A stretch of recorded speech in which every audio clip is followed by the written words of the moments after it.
안녕하세요. 종이신문으로 경제 뉴스를 전달하는 남자 종경남입니다. 그럼 10월 26 토요일자 신문 리뷰를 한번 해보도록 하겠습니다.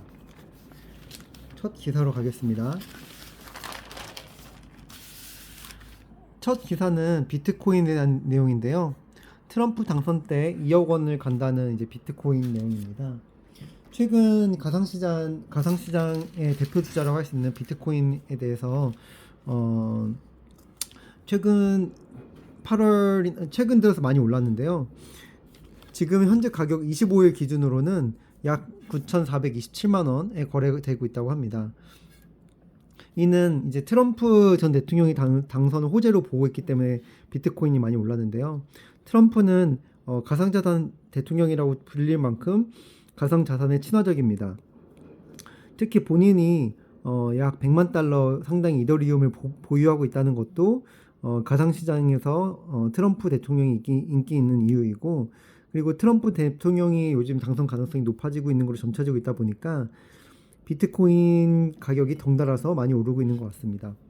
그래서 한 기관에서는 비트코인이 내년까지 약 20만 달러, 한국 돈으로 2억 7천만 원 정도로 상승할 수 있다고 전망했습니다. 지금에 비해서 한 3배 정도 올라가는 거거든요. 네, 그래서 비트코인 시장도 한번 주의 깊게 보시는 것도 좋을 것 같습니다. 다음 뉴스로 가겠습니다. 다음 뉴스는 미국 대선에 대한 뉴스입니다. 이제 해리스랑 트럼프 간의 그 대선 전이 이제 얼마 안 남았잖아요.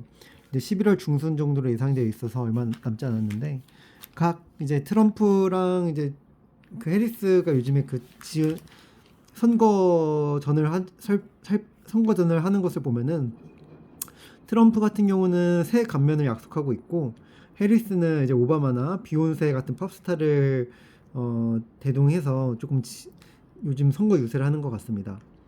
트럼프 같은 경우는 이제 TV나 초과 근무 같은 임금에 대해서도 세금을 없애겠다고 하고 있고요. 그러면서 이제 트럼프는 많은 노동자들한테 요즘 많은 표를 얻고 있는 것 같습니다. 해리스는 반면에 이제 오바마나 팝스타 비욘세도 이제 지원 사격을 받고 있고, 그럼으로써 조금 이제 표를 얻으려는 공략 같아요. 이 사진을 보시면은 해리스 대통령이랑 오락 오바마 대통령이 같이 유세를 하고 있는 장면인데, 오바마 전 대통령이 해리스 부통령 연설에 등장한 것은 처음이라고 합니다. 그만큼 이제 선거 전략이 조금 둘이 다른 것 같습니다.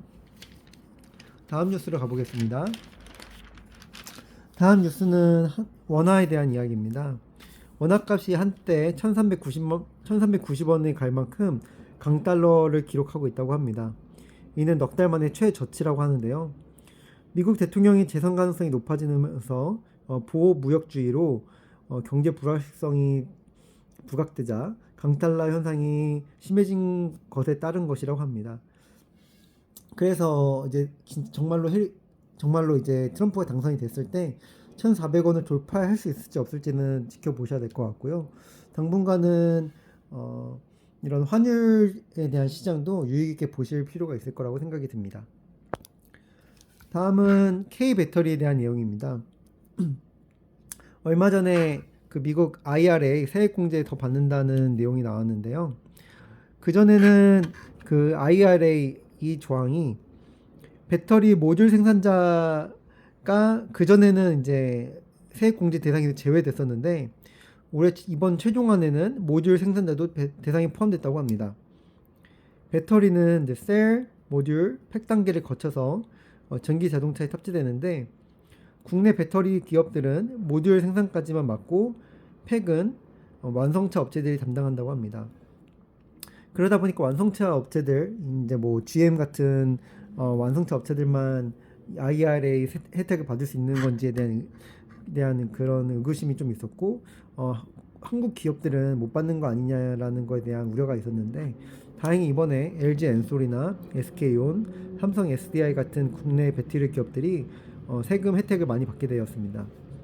최근 들어서 2차 전지 캐즘 현상으로 이제 많이 힘들어지고 있는데, 캐즘은 언젠가는 이제 돌파될 현상이고, 그렇다면은 이제 2차 전지에서 강한 우리나라 기업들이 앞으로 조금 각광을 많이 받을 것 같으니까 이 부분도 유의 깊게 보시면 좋을 것 같습니다.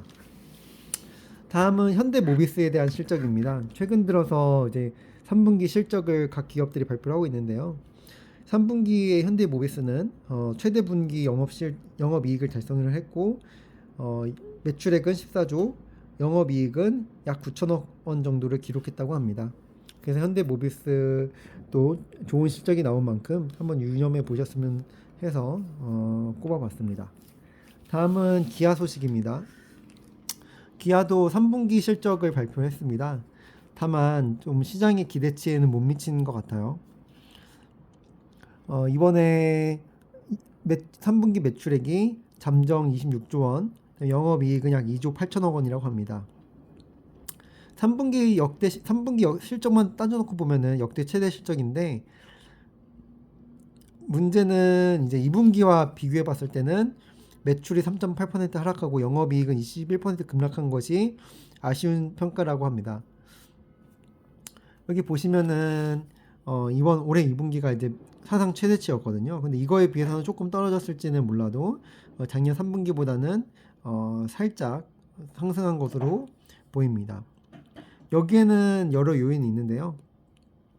현대차가 이제 생산 차종 변경으로 일부 생산 라인이 중단되면서 판매 대수가 줄어든 데다가 람다2 엔진이라는 것이 문제가 발생할 가능성이 있다고 알려져 있어가지고 미국과 협상한 끝에 미래 발생할 수 있는 보증 비용을 6,310억 원을 미리 쌓아두었기 때문에 영업이익이 줄어든 것으로 나왔다고 합니다.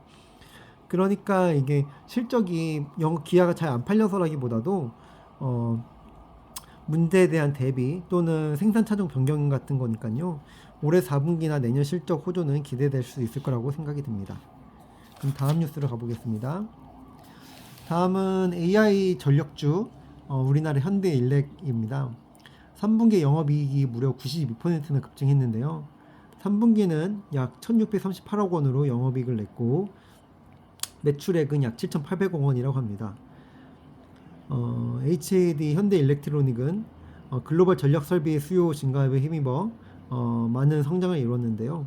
앞으로 AI가 붐을 한동안 유지할 거라고 생각이 드는 만큼 그 전력주는 한동안 계속해서 주목을 하셔야 될 것 같습니다. 네, 다음 뉴스로 가보겠습니다. 다음 뉴스는 하이닉스입니다. 하이닉스과 관련해서 얼마 전에 3분기 실적이 아주 좋게 나왔잖아요. 그러다 보니까 이제 다시 모건 스탠리가 나왔네요. 모건 스탠리가 지난달에 하이닉스 목표 주가를 26만 원에서 12만 원으로 대폭 낮추면서 하이닉스의 주가가 최저 14만 원까지 떨어졌거든요. 20만 원에서 14만 원으로 갔으니까 매우 큰 폭으로 떨어졌죠.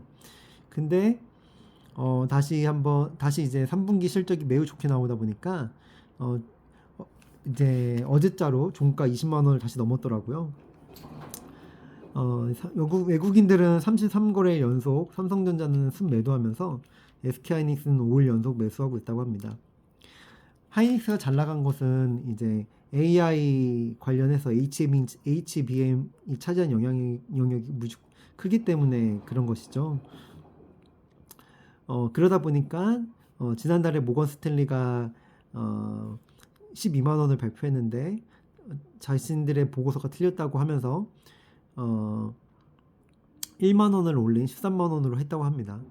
다만 이제 목표가는 그나마 이제 근데 그럼에도 투자 의견은 비중 축소를 유지했다고 하는데요.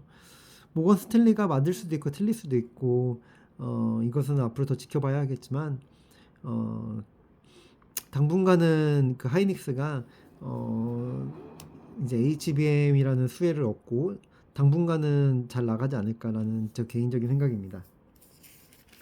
다음 뉴스로 가보겠습니다. 다음 뉴스는 삼성전자에 대한 내용입니다. 삼성전자가 최근 들어 속절없이 하락하고 있잖아요. 그래서 개미들이 이제 이 최저 52주 신저가를 기회 삼아서 이제 물타기를 해야 되는 것인가라는 내용입니다. 삼성에 대해서 조금 더 지켜보자면은 그동안 30% 이상 하락한 거에 대한 설명이에요. 2008년 금융위기, 그다음에 미중 무역 전쟁, 코로나 때, 그다음에 이번에 AI 위기로 30% 이상 빠진 적이 최근 들어서 4차례 있다고 합니다. 삼성전자 주식은 68%가 소액 68%를 소액 주주가 보유한 국민주고 최근 들어서 많이 빠진 거에 대해서 개민들은 이제 반발 매수세가 좀 들어가는 것 같아요. 다만 이제 AI 칩 HBM 개발하고도 하이닉스에 좀 밀려가지고 3분기 어닝 쇼크를 냈고 그러다 보니까 주가가 많이 빠진 것 같은데 다만 긍정적인 부분은 R&D 투자는 TSMC보다도 월등히 높다고 합니다. 그러면서 이제 삼성전자도 반등을 할 준비를 계속 하고 있는 것 같습니다. 다만 삼성전자 주가가 많이 빠지면서 PBR이 약 1배로 2019년도 이후 최저 수준이라고 하니까요. 정말 싸긴 싼 것 같습니다. 한편 또 우려가 있는데요. 삼성전자가 과연 최악의 경우 인텔의 길을 걸을 것인가라는 걱정도 작용했다고 합니다. 현재 인텔은 PBR은 0.8배 수준으로 매우 낮은데요. 다만 또 한편으로는 일각에서는 이미 삼성전자 내부 변화와 각성이 나타나고 있어서 현 주가는 중장기 분산 투자할 만한 구간이 있는 것이라고 말하는 분들이 계신다고 합니다. 그러니까 이제 삼성전자가 지금 약간은 삐끗했지만 삼성전자가 각성하는 순간 반등은 온다고 하니까요. 이제 52주 신저가라고 해서 무턱 들어가는 것보다도 분할 매수하는 전략으로 추천드려 보겠습니다. 네, 그럼 오늘자 리뷰는 기업들과 미국 대선을 리뷰한 것으로 마치도록 하겠습니다. 시청해 주셔서 감사합니다.